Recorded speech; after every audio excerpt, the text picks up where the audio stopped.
Praise God, హల్లెలూయా. ప్రభువును రక్షకుడినైన యేసుక్రీస్తు నామములో మీ అందరికీ శుభములు తెలియచేస్తూ ఉన్నాను. ఈ పరిశుద్ధ పునరుత్థాన దినములో దేవుని సన్నిధిలో చేరి దేవుణ్ణి స్తుతించి ఆరాధించుటకు ప్రభువు మనకిచ్చిన ఈ మంచి అవకాశాన్ని బట్టి ప్రభువుని స్తుతిస్తూ ఉన్నాను. ఆలస్యం లేకుండా దేవుని వాక్యాన్ని చదువుకొని ధ్యానం చేసుకుందాము.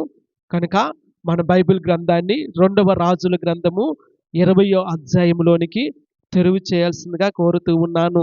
రాజుల 2వ గ్రంథము 20వ అధ్యాయము 1వ వచనం నుండి 7వ వచనం వరకు చదువుకుందాము. ఆ దినములలో హిజ్కియాకు మరణకరమైన రోగము కలుగగా ఆమోజు కుమారుడును ప్రవక్తయునైన యెషయా అతని యొద్దకు వచ్చి, నీవు మరణమవుచున్నావు, బ్రతుకవు గనుక నీవు నీ ఇల్లు చక్కబెట్టుకొనమని యెహోవా సెలవిచ్చుచున్నాడని చెప్పగా, అతడు తన ముఖము గోడ తట్టు త్రిప్పుకొని, యెహోవా, యథార్థ హృదయుడనై సత్యముతో నీ సన్నిధిని నేనెట్లు నడుచుకుంటునో నీ దృష్టికి అనుకూలముగా సమస్తమును నేనెట్లు జరిగించుతునో కృపతో జ్ఞాపకము చేసుకొనమని హిజ్కియా కన్నీళ్లు విడుచుచు యెహోవాను ప్రార్థించెను. యెషయా నడిమిసాలలో అవతలికి వెళ్ళక మునిపే యెహోవా వాక్కు అతనికి ప్రత్యక్షమై ఇలాగు సెలవిచ్చెను, నీవు తిరిగి నా ప్రజలకు అధిపతి అయిన హిజ్కియా యొద్దకు పోయి అతనితో ఇట్లనుము, నీ పితరుడైన దావీదులకు దేవుడగు యెహోవా నీకు సెలవిచ్చినదేమనగా, నీవు కన్నీళ్లు విడుచుట చూసి తిని నీ ప్రార్థన నేను అంగీకరించి ఉన్నాను. నేను నిన్ను బాగు చేసేదను. 3వ దినమున నీవు యెహోవా మందిరమునకు ఎక్కిపోవుదువు. ఇంకా 15 సంవత్సరముల ఆయుష్ను నీకిచ్చెదను. మరియు నా నిమిత్తము నా సేవకుడైన దావీదు నిమిత్తమును ఈ పట్టణమును నేను కాపాడుచు నిన్నును ఈ పట్టణమును అష్షూరు రాజు చేతిలో పడకుండా నేను విడిపించెదను. పిమ్మట యెషయా అంజూరపు పండ్ల ముద్ద తెప్పించుడని చెప్పగా, వారు దాన్ని తెచ్చి కురుపు మీద వేసిన తరువాత అతడు బాగుపడెను. ప్రార్థన చేసుకుందాము. పరిశుద్ధుడు అయిన తండ్రి, ప్రేమ కలిగిన ఆయన, వందనాలు చెల్లిస్తూ ఉన్నాను. మహాగణుడా, మహోన్నతుడా, సర్వశక్తిమంతుడా, గొప్ప దేవుడా, నిండు మనసుతో స్తుతిస్తూ ఉన్నాను. ఈ పరిశుద్ధ పునరుత్థాన దినములో మీ పాద సన్నిధిలో చేరి మిమ్మల్ని స్తుతించి ఆరాధించుకునే గొప్ప ధన్యత మీరు మాకు ఇచ్చినందుకు వందనాలు చెల్లిస్తూ ఉన్నాను. దాసుడు తన యజమానుడి వైపు చూస్తూ ఉండినట్లుగా, దాసురాలు తన యజమానురాలి చేతి వైపు చూస్తూ ఉండినట్లుగా ఈ ఉదయకాల సమయంలో మేము మీ వైపు ఆశతో చూస్తూ ఉన్నాము. దేవా, మీరు మాతో మాట్లాడండి. పరిశుద్ధాత్మ దేవా, మీరు మాకు పరిచర్య చేయమని ప్రార్థన చేస్తూ కృతజ్ఞతలు చెల్లిస్తూ స్తుతిస్తూ ఉన్నాను. మీ దయ, మీ దీవెన, మీ ఆశీర్వాదము, మీ కనికరము, మీ కృప, మీ కాపుదల మాతో ఉంచి దీవించి దర్శించమని ప్రార్థన చేస్తూ కృతజ్ఞతలు చెల్లిస్తూ స్తుతిస్తూ యేసుక్రీస్తు నామములో స్తుతించి ప్రార్థిస్తూ ఉన్నాను, కొనియాడుతూ ఉన్నాను, ఘనపరుస్తూ ఉన్నాను. జీవము గల పరమ తండ్రి, ఆమెన్, ఆమెన్.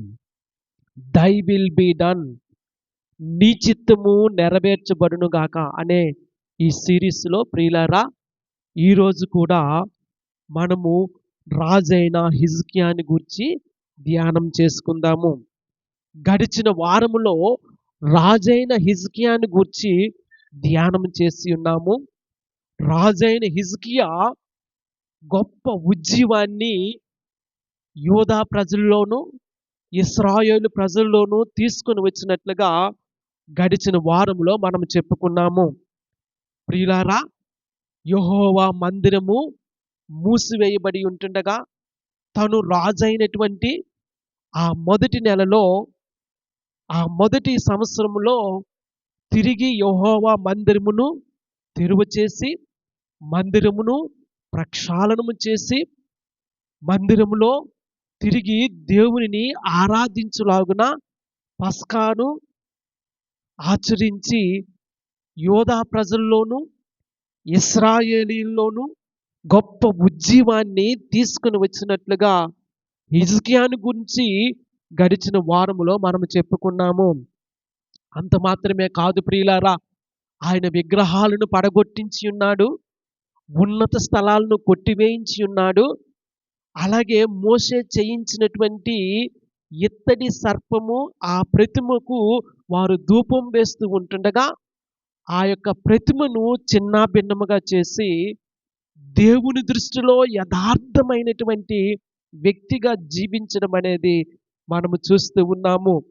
ఒక అధిపతి అయిన వాడు ఆ విధముగా జీవించవలసి ఉన్నది అని మరొకసారి నేను మీకు జ్ఞాపకం చేస్తూ ఉన్నాను. దేవుని నామానికి మహిమ కలుగును గాక. ఒక్కసారి దేవుణ్ణి స్తుతించుదామా. ప్రియులారా, అటువంటి అద్భుతమైనటువంటి దేవుని నడిపింపులో ఉన్నటువంటి ఆ వ్యక్తి చేసినటువంటి కొన్ని సందర్భాలు, ఆయన జీవితంలో ఉన్నటువంటి ముగింపు ఏ విధముగా ఉందో ఇక్కడ మనము చూద్దాము. దయచేసి అందరూ నా వైపు చూడండి. దేవుని నామానికి మహిమ కలుగును గాక.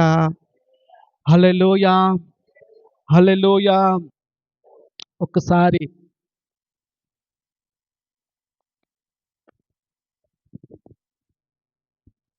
దయచేసి వాక్యాన్ని శ్రద్ధగా ఆలకించుదాము. వాక్యము మనకు జీవాన్ని ఇస్తూ ఉంది. వాక్యము మనల్ని నెమ్మదిపరుస్తూ ఉంది. వాక్యము మనల్ని హెచ్చరిక చేస్తూ ఉంది. కనుక మీ దృష్టిని వాక్యం మీద పెట్టాలని మనవి చేస్తూ ఉన్నాను. దేవుని నామానికి మహిమ కలుగును గాక. చిన్న పిల్లలు ఉంటారు, వారిని ఆ విధంగా ఉండనివ్వండి. అలాగే మరీ చిన్న పిల్లలు ఉండినట్లయితే వారిని కంట్రోల్ చేయండి. వాక్యము ప్రధానము. దేవుని నామానికి మహిమ కలుగును గాక. కనుక ప్రియులారా, హిజ్కియా జీవితంలో మంచి సందర్భాలు మనకు కనబడతా ఉన్నాయి. అయితే ఆయన జీవితంలో ఒక సందర్భాన్ని లేదా ముగింపును ఈ దినంలో మనం చూద్దాము. 20వ అధ్యాయము 1వ వచనములో చూసినట్లయితే, ఆ దినములలో హిజ్కియాకు మరణకరమైన రోగము కలుగగా ఆమోజు కుమారుడును ప్రవక్తనైన యెషయా అతని యొద్దకు వచ్చి. ప్రియులారా, గమనించండి, బైబిల్ గ్రంథంలో రాయబడినటువంటి ఈ సందర్భాలు ముఖ్యంగా హిజ్కియా జీవితంలో ఉన్నటువంటి ఈ సందర్భాలు వరుస క్రమంలో లేవు. అనేక మంది బైబిల్ పండితుల యొక్క అభిప్రాయం ప్రకారము ఈ 20వ అధ్యాయంలో ఆయన రోగిగ్రస్తుడై ఉన్నటువంటి ఆ మాట అష్షూరు రాజు అతని మీదకి దండెత్తి రాక మునుపే జరిగినటువంటి ఒక సందర్భంగా చెప్తూ ఉంటారు. అన్నీ క్రొనలాజికల్ ఆర్డర్లో లేవు, ముందు వెనక ఉంటే ఉండవచ్చు. అందుకే చాలా మంది బైబిల్ పండితులు ఏమని చెప్తారంటే, హిజ్కియా రోగగ్రస్తుడు అవడం అనేది అంతకు ముందు జరిగింది. అంటే అష్షూరు రాజు ఆయన మీదకి దండెత్తి రావడానికి ముందు జరిగింది అని చెప్తారు. ఎందుకంటే ఒకానొక సందర్భం మనకు కనబడతా ఉంది. ఒక్కసారి ఒక్క పేజీని వెనక్కి తిప్పండి. 18వ అధ్యాయము 15వ వచనంలో చూసినట్లయితే అక్కడ ఒక మాట మనకు కనబడతా ఉంటుంది. 18వ అధ్యాయము 15వ వచనం. కావున హిజ్కియా యెహోవా మందిరమందున రాజనగరునందున పదార్థముల్లో కనబడిన వెండి అంతయు అతనికి ఇచ్చెను. మరియు ఆ కాలమందు హిజ్కియా దేవాలయపు తలుపులకున్న బంగారమును, తాను కట్టించిన స్తంభములకున్న బంగారమును తీయించి అష్షూరు రాజుకి ఇచ్చెను. ప్రియులారా, అష్షూరు రాజు దాని మీదకి దండెత్తి వస్తూ ఉన్నాడు. ఆ సమయంలో అష్షూరు రాజు బలవంతుడే. ఆ సమయంలో అష్షూరు దేశం అనేది బలమైన రాజ్యముగా ఉంది. కానీ ప్రియులారా, అతనికి లోబడి ఉండటానికి వెండి బంగారాన్ని సమకూరుస్తా ఉన్నాడు. ప్రియులారా, చాలా మంది బైబిల్ పండితుల యొక్క అభిప్రాయం ఏంటంటే, అష్షూరు రాజు తన మీదకి వస్తూ ఉండినప్పుడు లేదా దండెత్తినప్పుడు హిజ్కియా లాంటి ఒక రాజు గొప్ప ఉద్యమాన్ని యూదా ప్రజల్లోనికి, హిజ్కియాలోనికి తీసుకొని వచ్చినటువంటి అటువంటి రాజు దేవుణ్ణి సంప్రదించి ఉంటే, దేవుణ్ణి అడిగి ఉంటే బాగుండేది. కానీ దేవుని యొద్ద విచారణ చెయ్యకుండా, దేవుని యొక్క చిత్తము, దేవుని యొక్క ఉద్దేశము తెలుసుకోకుండా అవివేకముగా వెండి, బంగారాన్ని సమకూర్చడం అనేది అంత మంచిది కాదు అని బైబిల్ పండితుల యొక్క అభిప్రాయము. ప్రియులారా, అక్కడ మనం చదువుతూ ఉన్నాము 15వ వచనంలో, కావున హిజ్కియా యెహోవా మందిరమందును రాజనగరునందున్న పదార్థములలో కనబడిన వెండంతా అతనికిచ్చెను. మరియు ఆ కాలమందు హిజ్కియా దేవాలయపు తలుపులకున్న బంగారమును, తాను కట్టించిన స్తంభములకున్న బంగారమును తీయించి అష్షూరు రాజుకిచ్చెను. ప్రియులారా, ఇది అంత మంచి కార్యముగా అనిపించుటలేదు.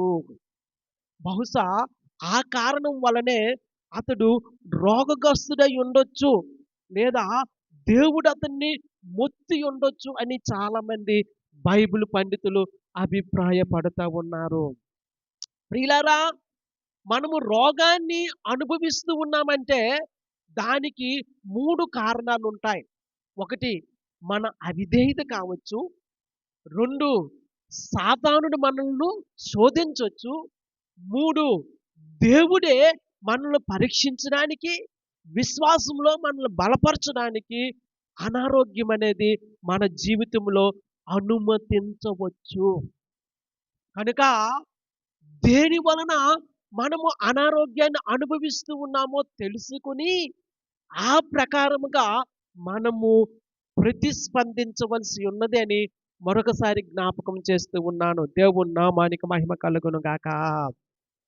ప్రియులారా, ఇక్కడ చూసినట్లయితే రాజు అవిధేయత వలన కావచ్చు, లేదా మరొక కారణం వలన కావచ్చు, రోగగ్రస్తుడైనట్లుగా మనం చూస్తూ ఉన్నాము. అయితే ప్రవక్త అయిన యెషయా దేవుని మాట చెప్పున రాజు దగ్గరకు వచ్చి ఆ సంగతిని అతనికి తెలియచేస్తూ ఉన్నాడు. రెండవ వచనము లేదా మొదటి వచనము రెండవ భాగం చూస్తున్నట్లయితే, నీవు మరణమవుచున్నావు, బ్రతుకవు గనుక నీవు నీ ఇల్లు చక్కబెట్టుకొనుమని యెహోవా సెలవిచ్చుచున్నాడని చెప్పగా, దేవుని నామానికి మహిమ కలుగును గాక. ఆయన యథార్థముగా దేవుని సన్నిధిలో జీవించాడు, భక్తిగా జీవించాడు, గొప్ప ఉద్యమాన్ని యూదా ప్రజల్లో తీసుకుని వచ్చి ఉన్నాడు, మందిరాన్ని తిరిగి సంస్కరించి ఉన్నాడు, తిరిగి ఆరాధనా క్రమం అనేది పెట్టబడింది. అటువంటి వ్యక్తి రోగగ్రస్తుడై ఉండడం అనేది, ప్రియులారా, కొన్నిసార్లు మనకు హెచ్చరికను తెలియజేస్తూ ఉంది. ప్రియులారా, జాగ్రత్త. మనము ఎంతో భక్తిగా, మనము ఎంతో దేవుని యందు శ్రద్ధగా ఉంటే తప్ప ఇటువంటి పరిస్థితులు తప్పించుకోవడం కష్టమనే సంగతిని జ్ఞాపకం పెట్టుకుంటూ ఉండాలి. ప్రియులారా, దేవుడు మన జీవితాల్లో అనుమతిస్తున్న దాన్ని బట్టి మనము దేవునికి విధేయత చూపించాలి, దేవుని సన్నిధిలో తగ్గించబడాలి, వ్యక్తిగతంగా తగ్గించబడుతూ దేవుని యొక్క చిత్తాన్ని వెతకాలే తప్ప మనం ఎన్నడూ కూడా దేవునికి విరోధముగా ఉండకూడదని మరొకసారి జ్ఞాపకం చేస్తూ ఉన్నాను. దేవుని నామానికి మహిమ కలుగును గాక. ప్రియులారా, ఆ విధముగా అనారోగ్యముగా ఉండినప్పుడు ఆ రాజైన హిజ్కియా దేవుని సన్నిధిలో ఆ గోడ వైపు తిరిగి ప్రార్థన చేస్తూ ఉన్నాడు. ఆ మాటలు 20 అధ్యాయము 3వ వచనములో మనకు కనబడతా ఉన్నాయి. యెహోవా, యథార్థ హృదయుడనై సత్యముతో నీ సన్నిధిని నేనెట్లు నడుచుకుంటునో, నీ దృష్టికి అనుకూలముగా సమస్తమును నేనెట్లు జరిగించుతునో కృపతో జ్ఞాపకము చేసుకొనుమని హిజ్కియా కన్నీళ్లు విడిచుచు యెహోవాను ప్రార్థించెను. మన కష్ట సమయములో, మన బాధ సమయములో దేవుణ్ణే మనము ఆశ్రయించవలసి ఉన్నది. దేవుడు మనల్ని తగ్గిస్తూ ఉండినప్పుడు, ప్రియులారా, దేవుడు మనకు పాఠాన్ని నేర్పిస్తూ ఉండినప్పుడు, దేవుని సన్నిధిలో మనం తగ్గించుకొని కన్నీళ్లు విడుస్తూ ప్రార్థన చేయడం అనేది మంచి సంగతి. ఎప్పుడైతే దేవుని యొద్ద నుంచి ఆ మాట హిజ్కియాకు వచ్చి ఉన్నదో, హిజ్కియా తన్ను తాను తగ్గించుకొని ఆ గోడ వైపు తిరిగి కన్నీళ్లు విడుస్తూ దేవుణ్ణి ప్రార్థన చేయడం అనేది మనం చూస్తూ ఉన్నాము. అయితే ఒక మాట, మనము దేవుని సన్నిధిలో ప్రార్థించినప్పుడు మన ప్రార్థనకు ప్రత్యుత్తరము వస్తూ ఉంది. దేవుని నామానికి మహిమ కలుగును గాక. 4వ వచనములో చూసినట్లయితే, యెషయా నడిమిసాలలో నుండి అవతలకు వెళ్ళక మునిపే యెహోవా వాక్కు అతనికి ప్రత్యక్షమై ఇలాగు సెలవిచ్చెను. ప్రియులారా, దైవజనుడు రాజు దగ్గరకు వచ్చి ఆ దేవుడు చెప్పిన మాటను అతనికి తెలియచేసి తిరిగి వెళ్ళిపోతూ ఉండినప్పుడు, వెంటనే రాజు దేవుని వైపుకు తిరిగి ప్రార్థన చేస్తూ ఉండినప్పుడు, ప్రియులారా, దైవజనుడు ప్రవక్త ఆ ఇంటిని దాటిపోక మునిపే దేవుడు అతనికి ప్రత్యుత్తరం ఇచ్చి, దేవుని నామానికి మహిమ కలుగును గాక. ప్రియులారా, ఇది ఆశీర్వాదకరమైనటువంటి సంగతి. మనము ప్రార్థన చేస్తే దేవుడు వెంటనే ప్రత్యుత్తరం ఇస్తాడు. కొన్నిసార్లు ఆలస్యం చేస్తాడు, కానీ ఆయన ఆలస్యము అలక్ష్యము కాదు. మనము దేవునితో సరిగ్గా ఉన్నామా లేదా అది గ్రహించుకుంటూ ఉండాలి. మనము దేవునితో సరిగ్గా ఉంటున్నామా, నడుస్తున్నామా లేదా అది మనము చూసుకోవాలి. లేనిపోనటువంటి ఆ యొక్క హెచ్చింపులకు వెళ్ళిపోయి, లేనిపోనటువంటి పౌరుషాలకు వెళ్ళిపోయి, లేనిపోనటువంటి ఆహానికి వెళ్ళిపోయి దేవుని సన్నిధిని దూరం చేసుకునే పరిస్థితి మన జీవితాల్లో ఎవ్వరికి ఉండకూడదు. దేవుని నామానికి మహిమ కలుగును గాక.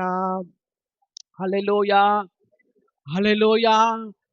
ప్రియులారా, దేవుని సన్నిధిలో మానక ఆయన సన్నిధిని సమీపిస్తూ ఉండాలి. కష్టం వచ్చింది ఆయన జీవితంలో, బాధ వచ్చింది ఆయన జీవితంలో, శ్రమ వచ్చింది ఆయన జీవితంలో, అనారోగ్యం వచ్చింది ఆ జీవితంలో. ప్రియులారా, దానిని బట్టి ఇదిగో హిజ్కియా, ఇదిగో ఎంత యథార్థముగా నేను జీవించాను కదా, ఎంత యథార్థముగా నేను ప్రవర్తించాను కదా, ఎంత మంచిగా దేవుని సన్నిధిలో నేను నడుచుకున్నాను కదా, ఎవరు చేయలేని సంగతులు నేను చేశాను కదా, విగ్రహాలను పడగొట్టాను, విగ్రహారాధన నశింపజేశాను, ఉన్నత స్థలాలను నశింపజేశాను, మోషే ప్రతిమను చిన్న భిన్నము చేయించాను, ఇదిగో దేవుని సన్నిధిలో యథార్థంగా ప్రవర్తించాను, ఇదిగో నాకే దేవుడు ఇంత శిక్ష వేస్తాడా, ఇంత మరణ శిక్ష వేస్తాడా అని హిజ్కియా అనుకోలేదు. ప్రియులారా, తగ్గిస్తూ ఉన్నాడు.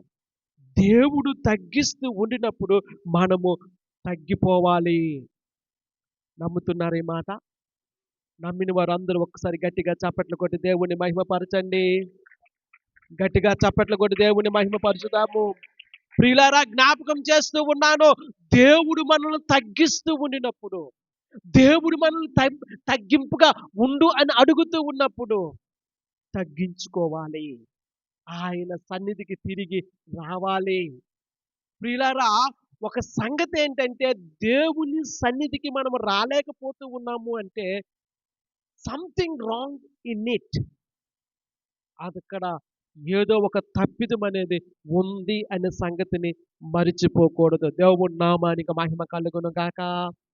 ఒకసారి దేవునికి స్తుతించుదామా. హల్లెలూయా, హల్లెలూయా. ప్రియులారా, దేవుని వాక్యములో మనం చూస్తూ ఉన్నాము, హిజ్కియాను దేవుడు తగ్గిస్తూ ఉన్నాడు. కనుక హిజ్కియా దేవుని వైపు తిరిగి కన్నీళ్లు విడిచి ప్రార్థన చేస్తూ ఉన్నాడు. ఆ ప్రార్థన విన్న దేవుడు వెంటనే ప్రత్యుత్తరం ఇచ్చి తిరిగి ప్రవక్త అయిన యెషయాను వెనక్కి వెళ్ళమని చెప్పి, ఇదిగో నా జనులకు అధిపతి అయినటువంటి రాజుతో ఇలాగు చెప్పు అని దేవుడు ఆజ్ఞాపిస్తూ ఉన్నాడు. దేవుని నామానికి మహిమ కలుగును గాక. హల్లెలూయా. ప్రియులారా, హిజ్కియా ప్రార్థన దేవుడు విన్నప్పుడు, హిజ్కియా ప్రార్థన దేవుడు మనస్సును పెట్టుకున్నప్పుడు తిరిగి అతనికి 15 సంవత్సరములు ఆయుష్షును పొడిగించినట్లుగా దేవుని వాక్యములో మనము చూస్తూ ఉన్నాము. 6వ వచనములో ఆ మాట మనకు కనబడతా ఉంది. ఇంకా 15 సంవత్సరముల ఆయుష్షును నీకిచ్చెదను, మరియు నా నిమిత్తమును నా సేవకుడైన దావీదు నిమిత్తమును ఈ పట్టణమును నేను కాపాడుచు నిన్నును ఈ పట్టణమును అష్షూరు రాజు చేతిలో పడకుండా నేను విడిపించెదను. దేవుని నామానికి మహిమ కలుగును గాక. దేవునికే మహిమ కలుగును గాక.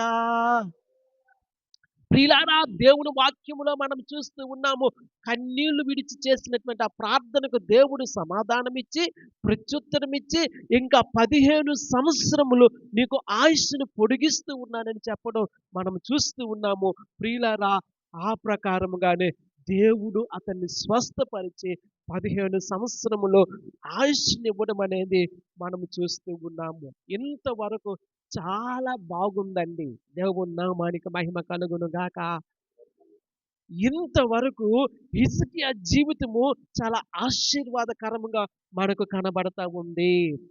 కానీ ప్రియులారా, హిజ్కియా జీవితంలో కూడా ఆ ఒక నష్టము, హిజ్కియా జీవితంలో కూడా ఒక గొప్పదైన పొరపాటు మనము చూస్తూ ఉన్నాము. ఆ సంగతిని చదువుదాము. అదే 20వ అధ్యాయము 12వ వచనం నుండి ఆ మాటలు ఉన్నాయి. చదువుదాము. ఆ కాలమందు బబులోను రాజును బలదాను కుమారుడునైన బెరోద్క బలదాను హిజ్కియా రోగిగా ఉండెన సంగతి విని పత్రికలను కానుకలను అతని యొద్దకు పంపగా, హిజ్కియా దూతలు వచ్చిన మాట విని వారిని లోపలికి రప్పించి తన నగరునందేమి రాజ్యమందేమి కలిగిన సమస్త వస్తువులలో దేనిని మరుగు చేయక తన పదార్థములు గల కొట్టును వెండి బంగారములను గంధవర్గములను పరిమళ తైలమును ఆయుధశాలను తన పదార్థములోనున్న సమస్తమును వారికి చూపించెను. యెషయా లేదా హిజ్కియా దేవుని సన్నిధిలో స్వస్థపరచబడిన తరువాత, అతను ఆయుష్ను దేవుడు పొడిగించిన తరువాత జరిగినటువంటి సందర్భం ఇది. ప్రియులారా, దేవుని వాక్యములో మనం చూస్తూ ఉన్నాము. తనను పరామర్శించడానికి బబులోను దేశం నుంచి కొంతమంది పంపించబడ్డారు, లేదా బబులోను దేశం నుంచి కొంతమంది దూతలు వచ్చి ఉన్నారు. వింటున్నారా నా మాట? ఒకసారి గట్టిగా హల్లెలూయా చెప్పండి. ప్రియులారా, తనను పరామర్శ చేయడానికి, లేదా తనను దర్శించడానికి, లేదా పరామర్శ చేయటానికి బబులోను దేశం నుంచి కొంతమంది దూతలు వచ్చి ఉన్నారనే సంగతి హిజ్కియా విని వారిని లోపలికి రప్పించి తన నగరునందేమి రాజ్యమందేమి కలిగిన సమస్త వస్తువులలో దేనిని మరుగు చేయక తన పదార్థములు గల కొట్టును వెండి బంగారములను గంధవర్గములను పరిమళ తైలమును ఆయుధశాలలను తన పదార్థములోనున్న సమస్తమును వారికి చూపించెను. కొన్నిసార్లు మనం అనుకుంటాము, రాజైన హిజ్కియా చేసిన పొరపాటు ఏంటి? ఉదాహరణకి, మన ఇంటికి ఎవరైనా పరామర్శకు వచ్చారనుకోండి, మనకు బాగులేదని తెలిసింది, పరామర్శకు వచ్చారనుకోనండి, వారిని మనం ఆదరిస్తామా ఆదరించమా? ఏమండి? కానీ ఇక్కడ రాజు వారిని ఆదరించడంలో వచ్చే తప్పేంటి? రాజు వారిని తన రాజ్యములోనికి ఆహ్వానించి చూపించడంలో వచ్చిన తప్పేంటి? ప్రియులారా, దేవుని వాక్యములో చాలా స్పష్టంగా మనం చూస్తూ ఉన్నాము. రాజైన హిజ్కియా ఈ పొరపాటు చేయడం వలన ప్రవక్త అయిన యెషయా ఆయన దగ్గరకు వచ్చి చెప్పినటువంటి మాట ఇక్కడ మనం చూస్తూ ఉన్నాము. 14వ వచనంలో చూసినట్లయితే, పిమ్మట ప్రవక్త అయిన యెషయా రాజైన హిజ్కియా యొద్దకు వచ్చి, ఆ మనుష్యులు ఏమనిరి? నీ యొద్దకు ఎక్కడి నుండి వచ్చిరి అని అడుగగా, హిజ్కియా బబులోనును దూర దేశంలో నుండి వారు వచ్చి ఉన్నారని చెప్పెను. నీ ఇంటిలో వారు ఏమేమి చూసిరని అతడు అడుగగా, హిజ్కియా నా పదార్థములలో దేనిని మరుగు చేయక నా ఇంటిలోనున్న సమస్తమును నేను వారికి చూపించి ఉన్నానెను. నా ఇంటిలో ఉన్న సమస్తాన్ని నేను చూపించి ఉన్నాను అని చెప్పినప్పుడు, హిజ్కియా చెప్పిన మాట 16వ వచనములో అంతటా, క్షమించండి, యెషయా చెప్పిన మాట 16వ వచనములో అంతటా యెషయా హిజ్కియాతో ఇట్లనెను, యెహోవా సెలవిచ్చిన మాట వినుము. వచ్చు దినములలో ఏమీయు మిగలకుండా నీ నగరనందున్న సమస్తమును నేటి వరకు నీ పితరులు సమకూర్చి దాచిపెట్టిన దంతయు బబులోను పట్టణమునకు ఎత్తుకొని పోబడునని యెహోవా సెలవిచ్చుచున్నాడు. ప్రియులారా, అంతకు ముందు వాక్య భాగంలోనే మనం చదువుకున్నాము. ఇదిగో నా సేవకుడైన దావీదు నిమిత్తమును ఈ పట్టణము నిమిత్తము నిన్ను కాపాడుతాను, నిన్ను రక్షిస్తానని చెప్పిన దేవుడు, ప్రియులారా, బబులోను దేశంలో నుండి దూతలు వచ్చి హిజ్కియా రాజును పరామర్శించిన తరువాత దేవుని వర్తమానము చాలా భయంకరముగా కనబడతా ఉంది.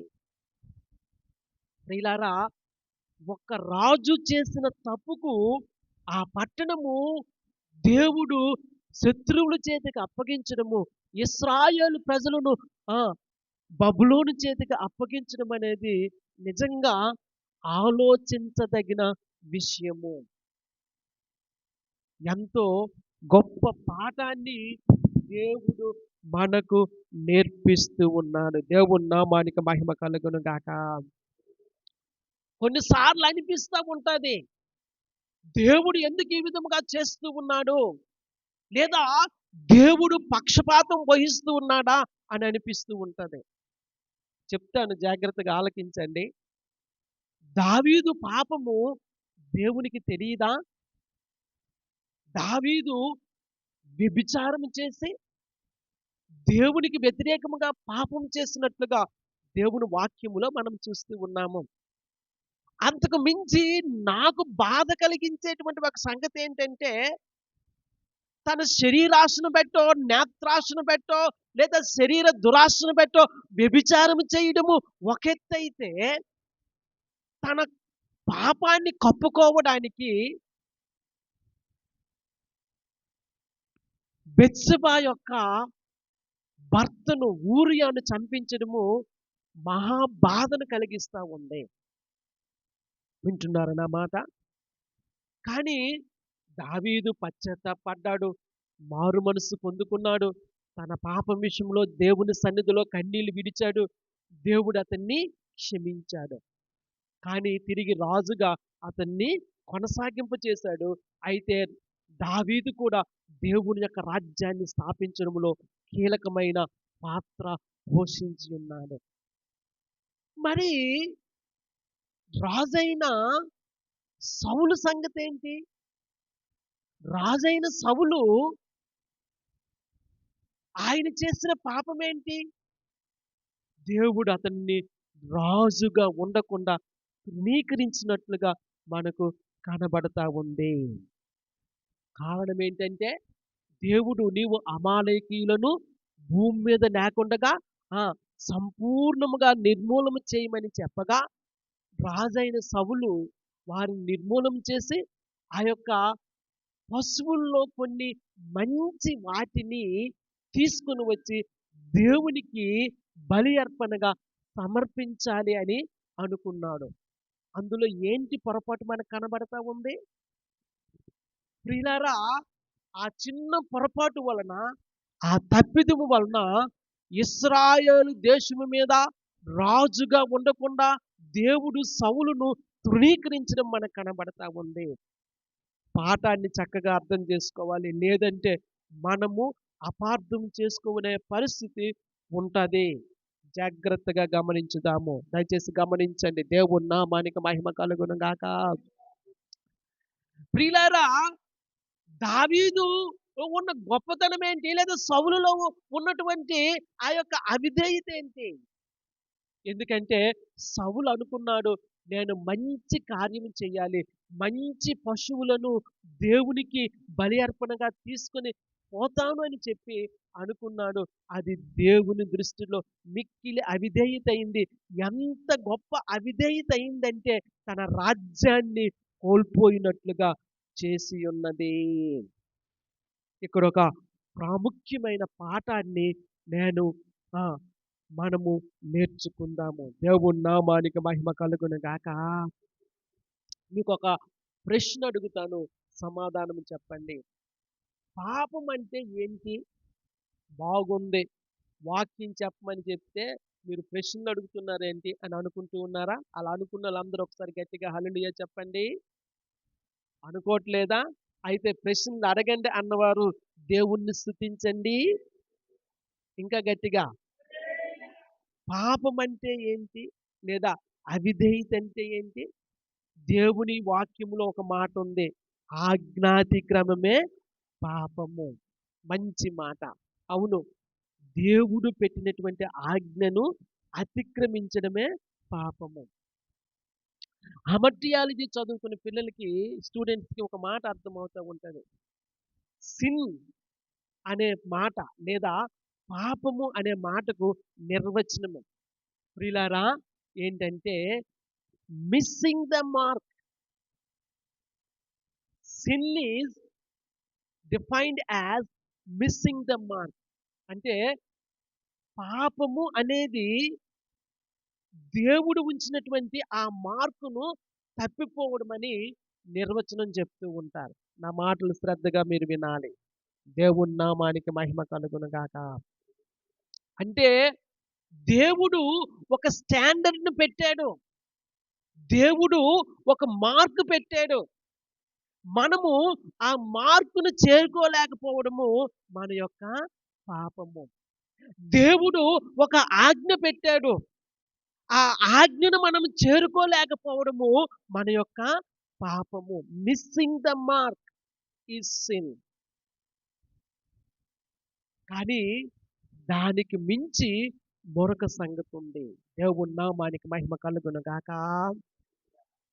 అదేమిటంటే కొన్నిసార్లు దేవుడు మనకు పెట్టినటువంటి ఆ మార్కును మించి మనము దాటిపోవడం అనేది దేవుని దృష్టిలో గొప్ప అవిధేయత, గొప్ప పాపము.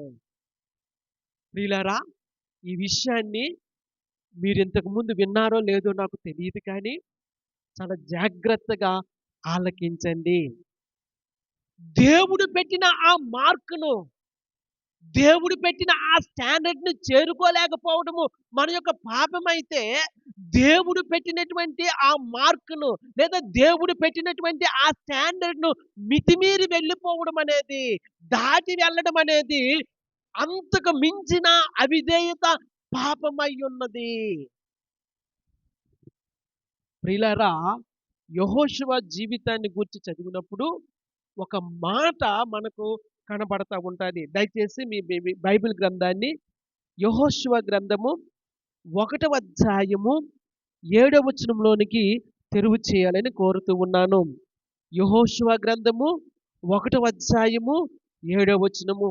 అయితే నీవు నిబ్బరము కలిగి జాగ్రత్తపడి బహుధైర్యముగా నుండి నా సేవకుడైన మోషే నీకు ఆజ్ఞాపించిన ధర్మశాస్త్రం అంతటి చెప్పున చేయవలెను. నీవు నడుచు ప్రతి మార్గమున చక్కగా ప్రవర్తించున్నట్లు నీవు దాని నుండి కుడికి గాని ఎడమకు గాని తొలగకూడదు. ప్రియులారా, వాగ్దాన దేశాన్ని స్వతంత్రించుకోవడానికి యెహోషువ వెళుతూ ఉన్నప్పుడు దేవుని యొద్ద నుండి యెహోషువకు ఇవ్వబడినటువంటి సూచన లేదా హెచ్చరిక. నీవు కుడికి గాని ఎడమకు గాని తొలగిపోవద్దు. ఎడమకి తొలగిపోవద్దు అంటే మనకు అర్థమవుతుంది. దేవుడు ఒక స్టాండర్డ్‌ని మన కొరకు నియమించాడు. ఒక మార్క్ మన కొరకు ఉంచాడు. ఆ మార్క్‌ని మనం చేరుకోవాలి. ఆ మార్క్‌ని మనం చేరుకోలేకపోతూ ఉన్నాము అంటే ఎడమకు తొలగిపోవడం అని అర్థం. దేవుని నామానికి మహిమ కలుగును గాక. అవును. ఆజ్ఞాతిక్రమమే పాపము. దేవుడు చెయ్యాలని లేదా ఆ మార్కును మనము చేరుకోవాలని దేవుడు చూస్తూ ఉంటుండగా, ఆ మార్కును చేరుకోకపోవడం అనేది మన పాపము. మన యొక్క అవిధేయత. కానీ ఆ మార్కుకు మించి మనం ముందుకు వెళ్ళిపోవడం అనేది కుడికి తప్పిపోవడము. అందుకే దేవుని వాక్యములో మనం చూస్తూ ఉన్నాము. యెహోషువ విషయంలో దేవుడు చెప్తున్న మాట, నీవు ఎడమకు గాని, కుడికి గాని తప్పిపోకూడదు. ఎడమకు తప్పిపోవడం అంటే దేవుడు మనకుంచినటువంటి ఆ స్టాండర్డ్‌ని మనం చేరుకోలేకపోవడము. కుడికి తప్పిపోవడం అంటే దేవుడు మనకుంచినటువంటి ఆ స్టాండర్డ్‌ని మించి మన సొంత ఆలోచన చొప్పున మంచిదని ఎంచి ఆ ప్రకారముగా మనం జీవించడము ప్రియులారా గొప్ప నష్టాన్ని తీసుకొని వస్తూ ఉంది. సౌలు చేసినటువంటి పాపము అదే. సౌలు ఎడమకు తప్పిపోవడం కాదండి. సౌలు కుడికి తప్పిపోయాడు. వింటున్నారా నా మాట? దేవుని నామానికి మహిమ కలుగును గాక. హల్లెలూయా! వాటినే మన పరిభాషలో అయితే అతి అంటారు. ఇంకా మీకు అర్థమయ్యే భాషలో చెప్పాలి అంటే ఎక్స్‌ట్రాస్ అంటారు. ప్రియులారా అతి పనికిరాదండి. ఎందుకంటే కొన్నిసార్లు ఓవర్ ఎక్సైట్‌మెంట్‌తో, కొన్నిసార్లు అత్యుత్సాహాన్ని ప్రదర్శిస్తూ, దేవునికి వ్యతిరేకంగా మనం జీవించడానికి ప్రయత్నం చేస్తూ ఉంటాము. దేవుడు మనకు ఉంచినటువంటి ఆ క్రమాన్ని పాటించక, దేవుడు మనకు ఉంచినటువంటి ఆ స్టాండర్డ్‌ని చేరుకోలేకపోవడము, ఎడమకు తప్పిపోవడం అయితే, అది మన పాపమైతే, దేవుడు ఉంచినటువంటి ఆ స్టాండర్డ్‌ని దాటి మితిమీరి వెళ్ళిపోవడం అనేది మన జీవితాల్లో గొప్ప ప్రమాదకరమైనది. ఈ మాటలు దేవుడు మీకు బోధపరచాలనేది నా ప్రార్థన. దేవుని నామానికి మహిమ కలుగును గాక. హల్లెలూయా! హల్లెలూయా! రాజైన హిజ్కియా జీవితంలో జరిగిన సంగతి ఏమిటో తెలుసా? అత్యుత్సాహము. రాజైన హిజ్కియా జీవితంలో జరిగిన సంగతి ఏమిటో తెలుసా? ఆయన ఎడమకు తప్పిపోలేదండి. కుడికి తప్పిపోయాడు. దేవుడు చెప్పిన మాట ప్రకారము మనము జీవించాలే తప్ప కుడికి గాని, ఎడమకు గాని తొట్రిల్లకూడదు. దేవుడు చెప్పిన స్టాండర్డ్ ప్రకారం మనం వెళ్ళాలి. ప్రియులారా ఈ దినాల్లో చాలా మంది ఆ! కుడికి తప్పిపోయిన వారున్నారు. ఎడమకు తప్పిపోయిన వారున్నారు. ఎడమకు తప్పిపోవడం అంటే దేవుడు పెట్టినటువంటి ఆ ఆజ్ఞ ప్రకారము జీవించలేకపోవడము. కుడికి తప్పిపోవడం అంటే దేవుడు పెట్టిన ఆజ్ఞను మితిమీరి ముందుకు వెళ్ళడము. ఈ మాటలు మీ హృదయాల్లో భద్రపరుచుకొనండి. దేవుని నామానికి మహిమ కలుగును గాక. ఇటువంటి సంగతి మీ జీవితాల్లో ఇంతకుముందు విన్నారో లేదో నాకు తెలీదు కానీ ప్రియులారా, వాక్యములో చాలా స్పష్టముగా ఆ సంగతి మనకు బోధించబడతా ఉంది. ప్రియులారా, ఎడమకు తప్పిపోతే మనం మారు మనసు పొందితే, పశ్చాత్తాపపడితే క్షమించబడతాము. కానీ కుడికి తప్పిపోతే అది గొప్ప నష్టాన్ని తీసుకొని వస్తూ ఉంటాది. ఏ దేవుడైతే ప్రవక్తను పంపించి, హిజ్కియా నీవు యథార్థముగా జీవించి ఉన్నావు గనుక నీ ఆయుష్ను పొడిగిస్తూ ఉన్నాను, నిన్ను స్వస్థపరుస్తూ ఉన్నాను. ఈ దేశాన్ని పాడు చేయక, ఈ పట్టణాన్ని పాడు చేయక, ఇదిగో నా దాసుడైనటువంటి దావీదుకు నేను ఇచ్చినటువంటి మాట ప్రకారము ఈ కార్యాన్ని నేను చెయ్యబోతూ ఉన్నాను అన్న దేవుడు అదే మాటతో అదే ప్రవక్తను మరలా తిరిగి పంపించి, ఇదిగో నీవు ఏదైతే ఇతరులకు చూపించి ఉన్నావో, శత్రువుకు చూపించి ఉన్నావో, అత్యుత్సాహాన్ని ప్రదర్శించి ఉన్నావో, దానిని బట్టి నీవు అతిగా ప్రవర్తించి ఉన్నావు గనుక నీ దేశాన్ని, నీ పట్టణాన్ని అన్యుల చేతికి నేను అప్పగించబోతూ ఉన్నాను. ప్రమాదకరమైన సంగతి ఇది. ప్రియులారా, దేవుని మాటలు శ్రద్ధగా మనం ఆలకించుదాము. ఒక్కసారి దేవుణ్ణి స్తుతించండి. ప్రియులారా, కొన్నిసార్లు మనం అనుకుంటాము దేవుడు ఎందుకు ఈ విధంగా చేసి ఉన్నాడని. ప్రియులారా, నేను కూడా అలాగే అనుకుంటూ ఉన్నాను. హిజ్కియా యథార్థముగా ప్రవర్తించలేదా? దేవుని ఎదుట నమ్మకముగా జీవించలేదా? ఏదైతే కావలసినదో అటువంటి సంస్కరణను హిజ్కియా తీసుకుని రాలేదా? దేవుని దృష్టిలో యథార్థముగా ప్రవర్తించాడే, దేవుని సన్నిధిలో మోకరించి ప్రార్థించాడే. ప్రియులారా, అటువంటి హిజ్కియా జీవితంలో దేవుడు ఇటువంటి సంగతిని అనుమతించడం ఏంటి? ప్రియులారా, కారణం ఏంటి అంటే దేవుని వాక్యంలో మనం చూస్తూ ఉన్నాము, ఆయన అత్యుత్సాహాన్ని ప్రదర్శించి ఉన్నాడు. అత్యుత్సాహం వలన గొప్ప నష్టం కలుగుతుంది. దేవుడు మనకు ఏ స్థాయి అయితే నియమించాడో, ఏ స్టాండర్డ్ అయితే నియమించాడో ఆ స్టాండర్డ్లో మనం జీవించాలి. కుడికి గాని ఎడమకు గాని తొట్టిల్లకూడదు. దేవునికి మహిమ కలుగును గాక. హల్లెలూయా. కుడికి తొట్టిల్లిపోవడం వలన వచ్చిన నష్టము ఇక్కడ మనం చూస్తూ ఉన్నాము. ప్రియులారా, దేవుని వాక్యము స్పష్టముగా వారికి తెలియచేయబడింది. 16వ వచనంలో చూసినట్లయితే, క్షమించండి, 15వ వచనంలో చూసినట్లయితే, నీ ఇంటిలో క్షమించండి, ఆ తరువాత 17వ వచనంలో చూసినట్లయితే స్పష్టమైనటువంటి దేవుని తీర్పు. నిజంగా కొన్నిసార్లు బాధ అనిపిస్తూ ఉంది. హిజ్కియాలాగా యూదా ప్రజలను, ఇశ్రాయేలు ప్రజలను రివైవ్ చేయగలిగినటువంటి, ఉజ్జీవాన్ని తీసుకుని రాగలిగినటువంటి, సంఘ సంస్కరణ చేయగలిగినటువంటి మరొక రాజు యూదులలో కనిపించలేదు. అంత గొప్ప సంఘ సంస్కరణ తీసుకుని వచ్చి ఉన్నాడు.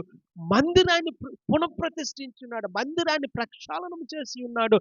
దేవునిని ఆరాధించే ఆ క్రమాన్ని తిరిగి స్థాపించి ఉన్నాడు. పస్కాను ఆచరించి ఉన్నాడు. ఈ ప్రకారముగా దేవుని దృష్టిలో యథార్థముగా నిండు మనసుతో అనుసరించి ఉంటగా, అటువంటి వ్యక్తి జీవితంలో ఇటువంటి సందర్భం జరగడం అనేది చాలా దురదృష్టకరమైనటువంటి సంగతి. చాలా ఆలోచించడానికి భయాన్ని కల్పించేటువంటి సంగతి. వింటున్నారా నా మాట? దేవుని నామానికి మహిమ కలుగును గాక. ఒక్కసారి 17వ వచనాన్ని చదువుతూ ఉన్నాను. ప్రవక్త వచ్చి సెలవిచ్చినది ఏమనగా, వచ్చు దినములలో ఏమీయు మిగలకుండా నీ నగరనందున్న సమస్తమును నేటి వరకు నీ పితరులు సమకూర్చి దాచిపెట్టినదంతయును బబులోను పట్టణమునకు ఎత్తుకొని పోబడినని యెహోవా సెలవిచ్చుచున్నాడు. ప్రియులారా, హిజ్కియా చేసినది అవిధేయత కాదు అని మనకు అనిపిస్తూ ఉంటుంది. తన్ను పరామర్శించడానికే కదా వచ్చి ఉన్నారు. అలా పరామర్శించడానికి వచ్చిన వారితో స్నేహం చేయడం తప్ప, వారికి చూపించడం తప్ప అనిపిస్తూ ఉంటుంది. కానీ ప్రియులారా, దేవునికి ఎప్పుడు కూడా అతిగా మనం వెళ్ళకూడదు, లేదా దేవుని పద్ధతిని దాటి మనం వెళ్ళకూడదు. ప్రియులారా, మన వ్యక్తిగత జీవితాల్లో ఇది క్షేమకరమైనది కాదు. ఏదైతే శత్రువుకు చూపించి ఉన్నాడో, ఏదైతే దూతలకు చూపించి ఉన్నాడో అదంతా తీసివేస్తానని, అదంతయు బబులోను వారు వచ్చి కొనుపోబడతాదని సెలవిస్తూ ఉన్నది దేవుని వాక్యము. ప్రియులారా, ఇది ప్రమాదకరమైనది. దేవునిని యథార్థమైన మనసుతో మనము ఆరాధించాలి, పూజించాలి తప్ప, ఒకవేళ దేవుడు పెట్టినటువంటి ఆ నియమానికి, ఆ స్టాండర్డ్‌కి, ఆ మార్క్‌కి మనము చేరుకోలేకపోయినట్లయితే, భయము, భక్తి కలిగి, మారుమనసు, పశ్చాత్తాపము కలిగి, ఆ మార్కుని చేరుకునేటట్లుగా మనం ప్రయత్నం చేయాలి తప్ప, మనము స్థిరపడిన తరువాత దేవుడు ఉంచినటువంటి ఆ మార్కును దాటెళ్ళిపోయి అత్యుత్సాహాన్ని ప్రదర్శించకూడదు. అత్యుత్సాహం ప్రదర్శిస్తే భయంకరమైన సంగతులు జరుగుతాయి. ప్రియులారా, దేవుని వాక్యములో మనం చూస్తూ ఉన్నాము. తనకు కలిగినదంతా శత్రువు చేతికి ఇవ్వబడుతూ ఉందని ప్రియులారా దేవుడు హెచ్చరిక చేస్తూ ఉన్నాడు. 17, 18 వచనాలు మనం చూద్దాము. వచ్చు దినముల్లో ఏమీయు మిగలకుండా నీ నగరనందున్న సమస్తమును నేటి వరకు నీ పితరులు సమకూర్చుని దాచిపెట్టినదంతయును బబులోను పట్టణమునకు ఎత్తుకొని పోబడునని యెహోవా సెలవిచ్చుచున్నాడు. నేటి వరకు నువ్వు ఏదైతే దాచావో, ఏదైతే ప్రోగు చేసావో, అదంతా కూడా బబులోను దేశానికి కొనుపోబడతా ఉంది. ఇంకా 18 వచనంలో చూసినట్లయితే, మరియు నీ గర్భమందు పుట్టిన నీ పుత్ర సంతును బబులోను రాజు నగరనందు నపుంసకులుగా చేయుటకై వారు తీసుకొని పోవుదురు. చిన్నదే కదా అవిధేయత అనిపిస్తా ఉంది. ఏముంది, నా దగ్గరికి వచ్చిన వారికి నేను నా కలిగి ఉన్నది చూపించాను, అంతే కదా వ్యత్యాసము అనిపిస్తూ ఉంది. కానీ ప్రియులారా, ఇది చాలా ప్రమాదకరమైనది. ఇటువంటి అత్యుత్సాహము చాలా ప్రమాదకరమైనది. దేవుణ్ణి దాటి వెళ్ళడం అనేది చాలా ప్రమాదకరమైనది. ఇంకొక సంగతి ఏంటంటే, దేవుడు మనకి ఏదైతే ఇచ్చాడో దానిని గుట్టుగా మనము దాచుకోవాలే తప్ప, దానిని శత్రువుకు చూపించకూడదు. హల్లెలూయా! ఒక మంచి ఆత్మీయ పాఠము. ఇటువంటి మాట ఇంతకు ముందు మీరు విన్నారో లేదో నాకు తెలియదు కానీ, దేవుని వాక్యములోంచి జ్ఞాపకం చేస్తూ ఉన్నాను. ప్రియులారా, దేవుడు ఏదైతే మనకు ఆత్మీయ జీవితాన్ని ఇచ్చాడో, దేవునితో మనకు కలిగి ఉన్నటువంటి ఆ రహస్య జీవితం అనేది ఎప్పుడూ కూడా మరుగుగా ఉండాలి తప్ప, అది బహిర్గతము కాకూడదు. దేవుని నామానికి మహిమ కలుగును గాక. పరిశుద్ధాత్మ దేవుడే ఈ సంగతిని మీకు బాగుగా బోధించాలని నా ప్రార్థన. దేవుడు మనకిచ్చినటువంటి ఆత్మీయ జీవితము, దేవునితో మనం కలిగి ఉన్నటువంటి ఆ రహస్య జీవితము, దేవునితో మన నడక, దేవునితో మన ప్రయాణము, మన ఆత్మీయ కొనసాగింపు ప్రియులారా ఇతరుల వద్ద నుండి దాచబడుతూ ఉండాలి, మరుగు చేయబడుతూ ఉండాలి. ఎప్పుడైతే మన ఆత్మీయ జీవితాన్ని బహిర్గతం చేస్తూ ఉంటామో మనము దాన్ని పూర్తిగా కోల్పోతాము. మనము భూమి మీద చెట్లు చూస్తూ ఉంటాం. మంచి పుష్పాలనిచ్చే చెట్లు, పళ్ళు ఇచ్చేటువంటి చెట్లు, కాయలు ఇచ్చేటువంటి చెట్లు ఉంటాయి. భూమి మీద ఉన్న ఆ చెట్టును చూసినప్పుడు ఆ ఎంత మంచిగా ఫలభరితంగా ఆ చెట్టు ఉంది అని మనం అనుకుంటాం కదా. ఒక ఒక ఫ్లవర్స్ ఇచ్చేటువంటి మొక్కే కావచ్చు, లేదా ఫ్రూట్స్ ఇచ్చేటువంటి మొక్కే కావచ్చు, చెట్టే కావచ్చు. ప్రియులారా, మనకు కనిపిస్తుందంతా పైనున్నటువంటి ఆ పువ్వులు, ఆ ఫలాలు, ఆ కాయలు. కానీ మనకు కనిపించినది ఒకటి ఉంటుంది. ఏంటో తెలుసా? దాని వేళ్ళు. దేవుని నామానికి మహిమ కలుగును గాక. దాని వేళ్ళు మనకు కనిపించవు. ఒకవేళ దాని వేళ్ళు మనకు కనిపించే దినం వచ్చింది అంటే ఆ చెట్టు చచ్చిపోతుంది. ఎండిపోతుంది. వేరు మనకు కనిపించదు. వేరు మనకు కనపడకూడదు కూడా. వేరు కనిపించే దినాన ఆ చెట్టు ఎండిపోతుంది. తన ఫలాలను నిలిచివేసుకుంటుంది. ప్రియులారా, రహస్యముగా ఉండవలసిన జీవితం రహస్యముగా ఉండాలి. బాహాటముగా కనిపించే జీవితం బాహాటముగా ఉండాలి. కొన్ని విషయాలు మన జీవితాల్లో ఏదైతే రహస్యముగా ఉండాలో అది రహస్యముగానే ఉండాలి. అది ఇతరులకు కనిపించకూడదు. ఎప్పుడైతే మన ఆత్మీయ జీవితమో, మన వ్యక్తిగత జీవితమో, దేవునితో మనకున్నటువంటి ఆ రహస్య జీవితము బహిర్గతం చేయబడతాదో, ప్రియులారా, ఆత్మీయముగా మనము ఎండిపోయిన వారం అవుతాము. గొప్ప ప్రమాదంలోనికి అది మనల్ని నడిపిస్తూ ఉంటది. కొన్నిసార్లు మన అత్యుత్సాహం అనేది అటువంటి ప్రమాదంలోనికి మనల్ని నెట్టివేస్తూ ఉంటది. జాగ్రత్త. దేవుని వాక్యము మనకు బోధిస్తూ ఉంది. దేవుని నామానికి మహిమ కలుగును గాక. హల్లెలూయా. అపోస్తలుడైన పౌలు గారి జీవితంలో నుండి ఒక్క మాట చదివి నేను ముగిస్తాను. చూడండి, అపోస్తలుడైన పౌలు గారి జీవితంలో కొరింథీయులకు రాసినటువంటి రెండవ పత్రిక, కొరింథీయులకు రాసినటువంటి రెండవ పత్రిక 12వ అధ్యాయము మొదటి వచనాన్ని ఒక్కసారి మనం చదువుదాము. కొరింథీయులకు రాసినటువంటి రెండవ పత్రిక 12వ అధ్యాయము మొదటి వచనము. అతిశయపడుట నాకు తగదు గాని అతిశయపడవలసి వచ్చినది ప్రభువు దర్శనముల గూర్చియు ప్రత్యక్షతలను గూర్చియు చెప్పుదును. క్రీస్తు నందున్న ఒక మనుష్యుని నేను ఎరుగుదును.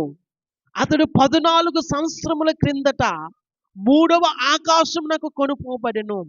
అతడు శరీరముతో కొనుపోబడెను నేను ఎరుగును, శరీరము లేక కొనుపోబడెను నేను ఎరుగును, అది దేవునికే తెలియను. ప్రియులారా, అపోస్తలుడైన పౌలు గారు దేవుని చేతిలో అంత బలమైన సాధనముగా, పరికరముగా వాడబడ్డానికి కారణం ఏంటో తెలుసా? దేవునితో అతనికి ఉన్నటువంటి ఆ రహస్య జీవితము మరుగుగా ఉంది. దేవునితో అతను నడుస్తున్నటువంటి ఆ నడత మరుగు చేయబడింది. అందుకే అతనికి విశేషమైన ప్రత్యక్షతలు ఉన్నాయి. ప్రియులారా, ఇక్కడ తెలియజేస్తున్నటువంటి ఆ మాటలో చూసినట్లయితే అపోస్తలుడైన పౌలు గారి యొక్క జీవితంలో కలిగినటువంటి ప్రత్యక్షతలు బహు విశేషముగా ఉన్నందున అని మనం చూస్తూ ఉన్నాము. కానీ ఆయన ఏమంటూ ఉన్నాడు? రెండవ వచనంలో చూసినట్లయితే, ప్రియులారా, దేవుని వాక్యంలో మనకు కనబడతా ఉంది. రెండవ వచనంలో చూసినట్లయితే, క్రీస్తునందున్న ఒక మనుష్యుణ్ణి నేను ఎరుగుదును. ఎవరికి కలిగింది ఈ ప్రత్యక్షత? అపోస్తలుడైన పౌలు గారికే కలిగింది. కానీ ఆయన ఏమంటున్నాడు? నాకు కలిగిందని చెప్పలా. అది కూడా ఎన్ని సంవత్సరాల తర్వాత చెప్తూ ఉన్నాడో తెలుసా? 14 సంవత్సరాల తర్వాత. అంటే ఆ గడిచినటువంటి 14 సంవత్సరాలు ఆ ప్రత్యక్షత ఆయన జీవితంలో ఉంది. ఆయన హృదయంలో ఉంది.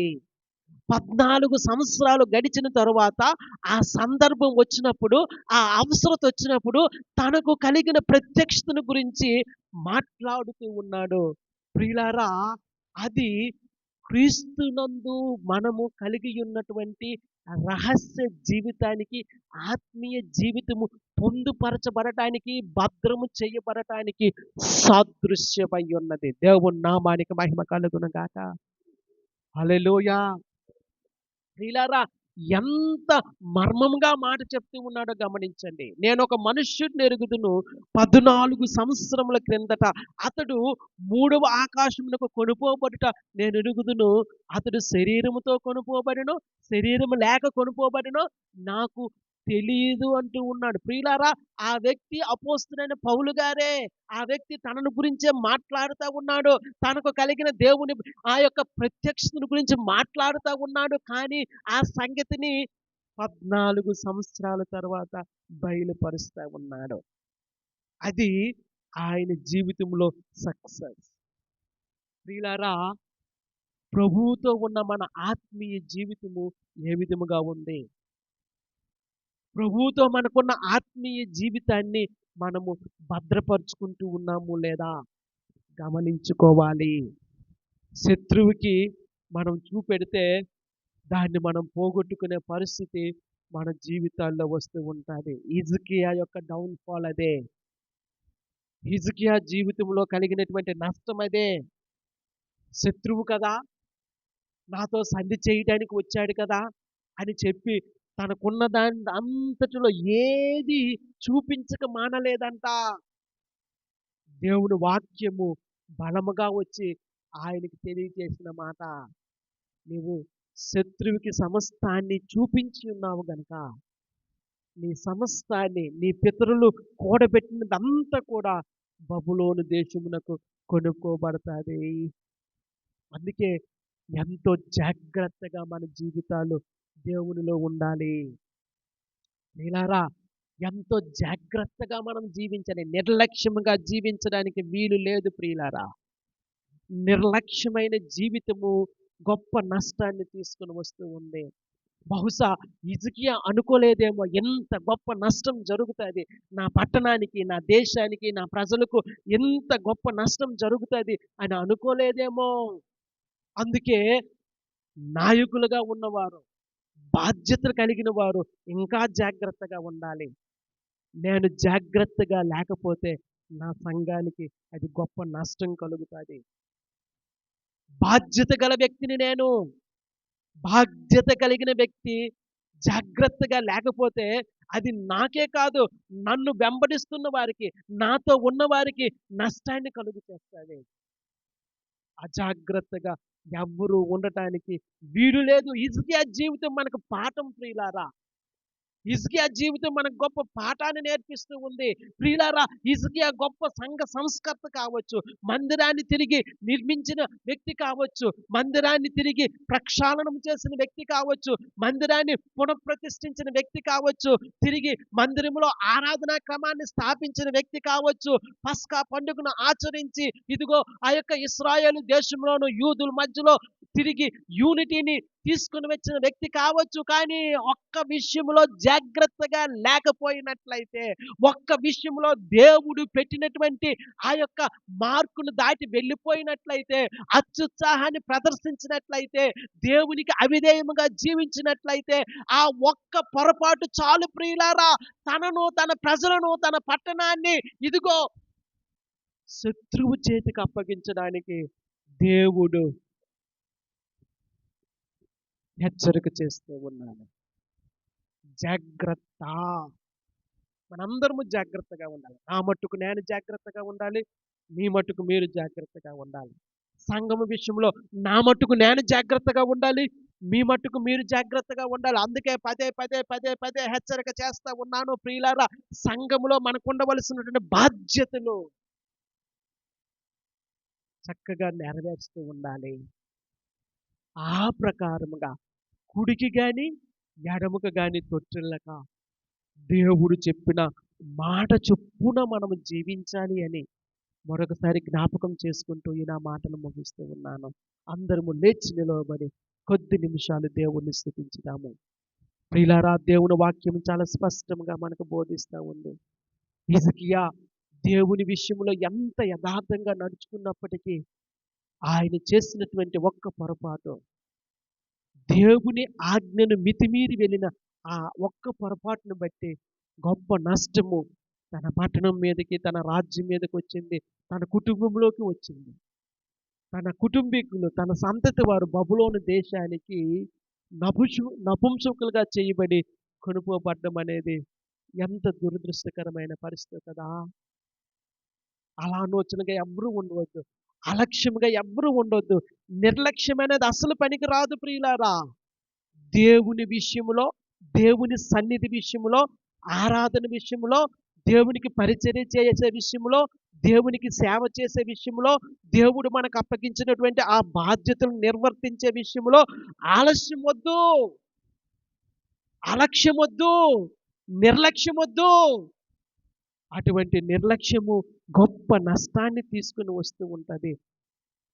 ఇంకా చెప్పాలి అంటే దేవుడు మనకు ఉంచినటువంటి దానిని కూడా కోల్పోయే పరిస్థితిలోనికి మనల్ని ఇంకా తీసుకుని వస్తూ ఉంటుంది. కనుక జాగ్రత్త కలిగి దేవుని చిత్తాన్ని వెతుకుదాము.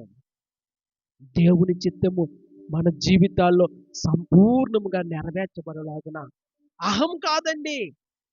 ఎవరికి కావాలి మన అహం? ఎవరికి కావాలి మన గొప్పలు? ఎవరికి కావాలి ఇదిగో మన యొక్క ఆ, గొప్పతనం? దేవుడు చీపురు కట్టనైనా వాడుకుంటాడు విధేయత చూపెడితే.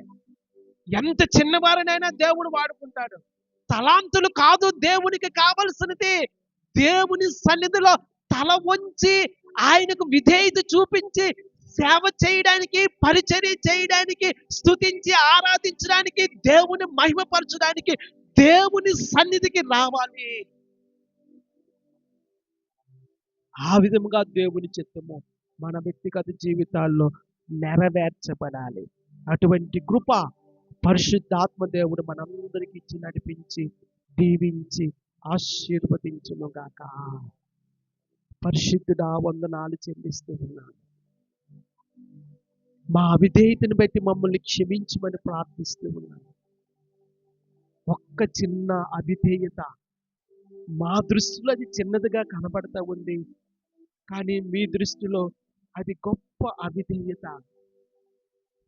మీ ఆజ్ఞను మితిమీరి వెళ్ళడం అనేది, కుడికి తప్పిపోవడం అనేది గొప్ప అవిధేయత. అటువంటి అవిధేయతలు మా జీవితాల్లో రాకుండా క్షమించమని ప్రార్థన చేస్తూ ఉన్నాను. పరిశుద్ధాత్మ దేవ, ఇంకను మాకు బోధించండి, మీ కృపను చూపించండి.